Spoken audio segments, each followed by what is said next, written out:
tugas video pembelajaran BPL I'idabah tahun 2021 di MA Al-Mustafawiyah, materi Al-Quran Hadis kelas 10 bab 4 tadi 3.3 pokok-pokok isi Al-Quran.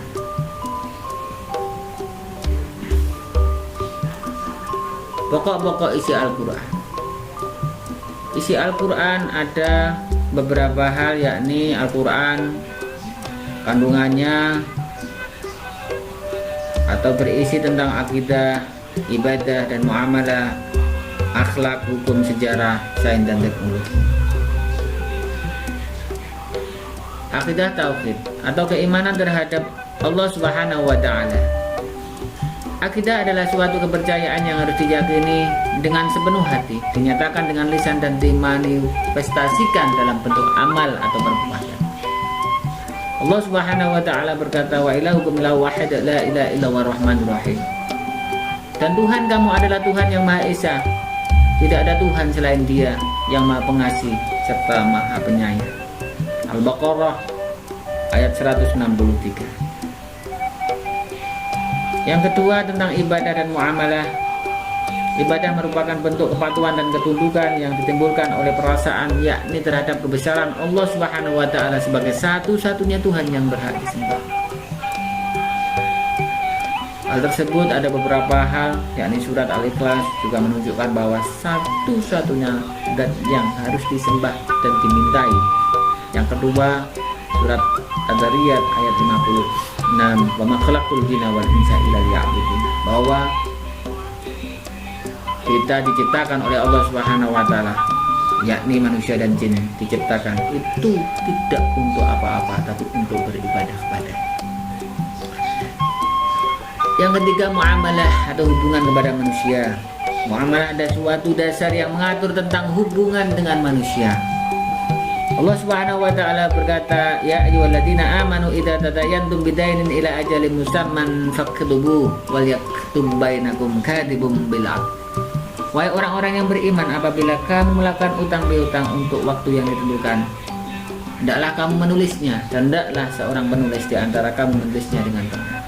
Hal tersebut menjadi dasar bahwa apabila kita mempunyai hutang piutang antara manusia dengan manusia, atau perjanjian, atau dasar organisasi, maka disarankan untuk menulis dengan benar.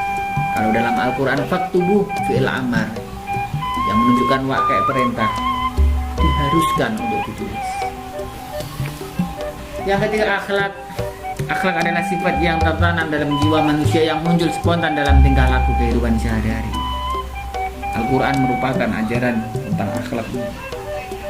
Bahkan Syaidah Aisyah pernah ditanya oleh seorang sahabat tentang akhlak beliau, yakni beliau Rasulullah SAW. Lalu Aisyah menjawab, akhlak beliau adalah Al-Quran. Wa innaka la'ala khuluqin adzim. Dan sesungguhnya engkau benar-benar berbudi pekerti yang baik.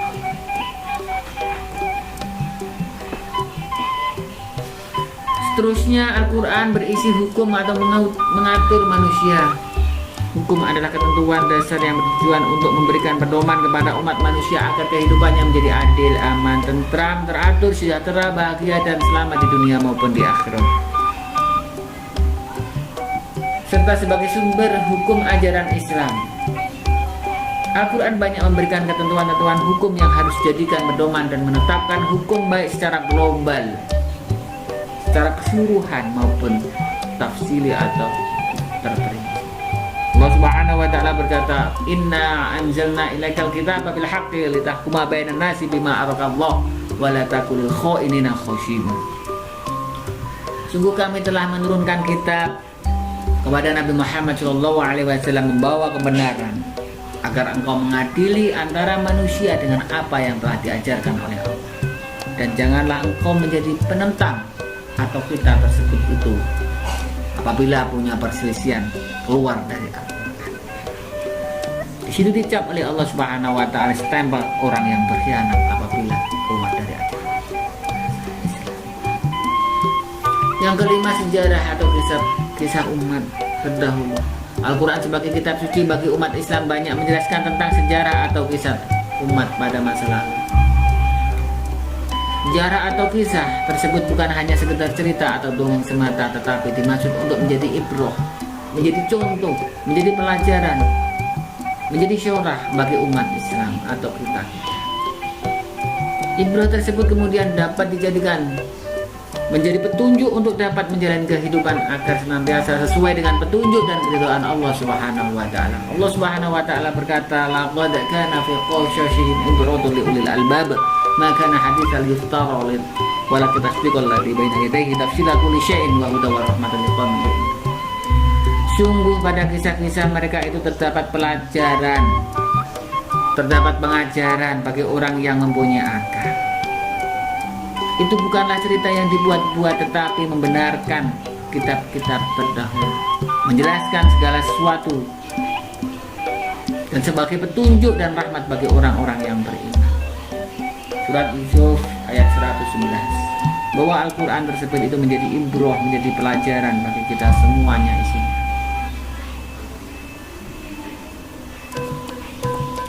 Seterusnya, yakni yang keenam, Al-Quran sebagai dasar-dasar ilmu pengetahuan, sains dan teknologi. Al-Quran adalah kitab suci ilmiah, memberikan isyarat-isyarat ilmu pengetahuan dan teknologi yang bersifat potensial untuk kemudian dapat dikembangkan guna kemaslahatan dan kesejahteraan kehidupan manusia. Al-Quran menekankan betapa pentingnya penguasaan ilmu pengetahuan dan teknologi. Hal itu diisyaratkan pada syarat ayat Al-Quran untuk pertama kalinya diturunkan kepada Nabi Muhammad SAW, yakni surat Al-Alaq ayat 1-5. Iqra bismi rabbikal ladzi khalaq, khalaqal insana min 'alaq. Iqra wa rabbukal akram alladzi 'allama bil qalam, 'allamal insana ma lam ya'lam. Yang isinya, gagasannya bahwa dengan menyebut nama Allah kita disuruh untuk belajar supaya mengetahui apa yang belum kita ketahui.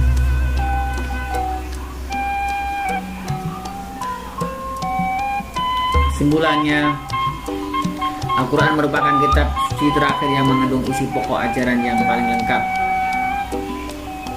Al-Quran menyempurnakan dan menjelaskan pokok-pokok ajaran yang terkandung pada kitab-kitab suci sebelumnya. Seluruh kitab sebelumnya dirangkum. Al-Quran memberikan isyarat ilmu pengetahuan atau isyarat-isyarat ilmu pengetahuan sains dan teknologi yang bersifat potensial untuk kemudian dapat dikembangkan guna kemaslahatan dan kesejahteraan hidup manusia. Al-Quran mengandung 6 isi pokok: akidah, ibadah, muamalah, akhlak, hukum, sejarah umat terdahulu, dan dasar-dasar ilmu pengetahuan dan teknologi. Terima kasih, semoga bermanfaat. Assalamualaikum warahmatullahi wabarakatuh.